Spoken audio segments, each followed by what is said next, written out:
दीदी बोली, अनिल, हर किसी का रक्त एक सा नहीं होता। जब अनिल ने पूछा कि वो जब किसी भी व्यक्ति का खून किसी को भी चढ़ाया जा सकता है, तो दीदी ने कहा, नहीं, सबका एक जैसा ग्रुप नहीं होता। कुछ विशेष गुणों के आधार पर रक्त को 4 मुख्य वर्गों में बांट दिया गया है। यानी कुछ इनको अलग अलग उसमें बांटा गया है, लेकिन ये कुछ विशेष गुणों के आधार पर। जरूरतमंद व्यक्ति के रक्त समूह की जांच करने के बाद उसे उसी रक्त समूह का रक्त चढ़ाया जाता है। यानी अगर उसको रक्त चढ़ाना है, ब्लड चढ़ाना है, तो क्या करना है, पहले उसके ब्लड का सैंपल लिया जाता है और उसकी जांच की जाती है कि वो किस ग्रुप का है, किस समूह का है, तो फिर उसी का रक्त उसे चढ़ाया जाता है। लेकिन जरूरत के समय यदि उस रक्त समूह का कोई व्यक्ति ना मिले ही नहीं, तो तब अनिल ने पूछा कि अगर हमें आज ज़रूरत है और हमको उस ब्लड ग्रुप का नहीं मिल रहा है, तो फिर हम क्या करेंगे। तो दीदी ने क्या कहा है, ऐसी आपात स्थिति के लिए ही ब्लड बैंक बनाए गए हैं। बच्चों, हमारे यहाँ कुछ ब्लड बैंक भी बनाए गए हैं जहाँ पर लोग ब्लड डोनेट भी करते हैं और वहाँ पर ब्लड वहाँ से मिलता भी है। प्रायः हर बड़े अस्पताल में इस तरह के बैंक होते हैं। हर बड़े अस्पताल में इस तरह के बैंक होते हैं।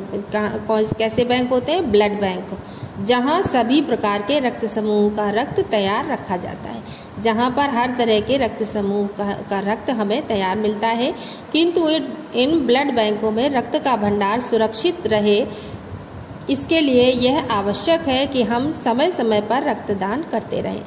लेकिन अगर हम इन ब्लड बैंकों में हम ब्लड देंगे ही नहीं, कोई ब्लड देगा नहीं, तो बैंक में कहाँ से आएगा? वो तो कोई ना कोई देता है जा करके।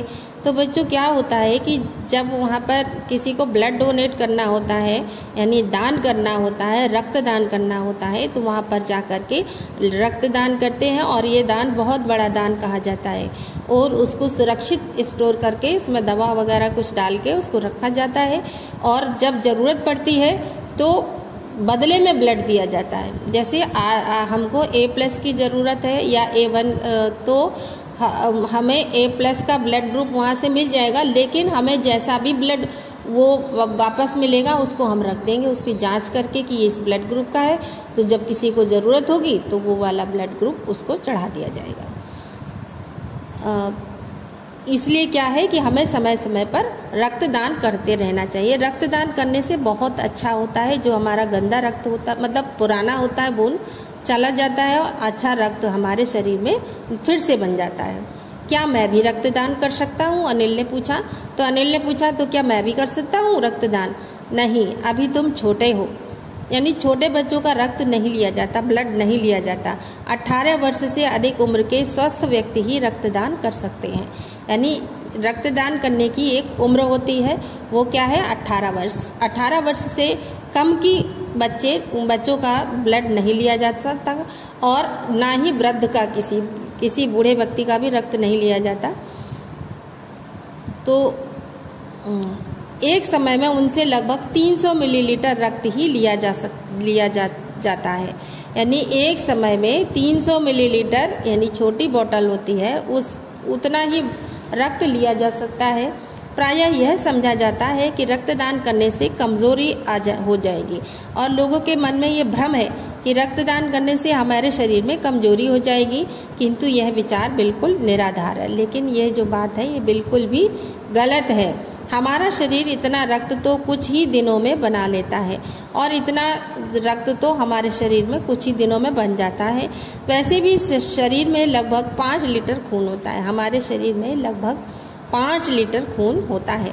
इसमें से यदि कुछ रक्त किसी ज़रूरतमंद व्यक्ति के लिए जीवन दान बन जाए तो इससे बड़ी बात क्या होगी। और उसमें से अगर हम किसी ज़रूरतमंद व्यक्ति को थोड़ा सा ब्लड दे देते हैं अपने शरीर से, तो क्या होगा? कोई भी हमारा कुछ नुकसान नहीं होगा, दीदी समझाते हुए बोली। फिर तो बड़ा होने पर मैं नियमित रूप से रक्तदान किया करूँगा, अनिल ने कहा।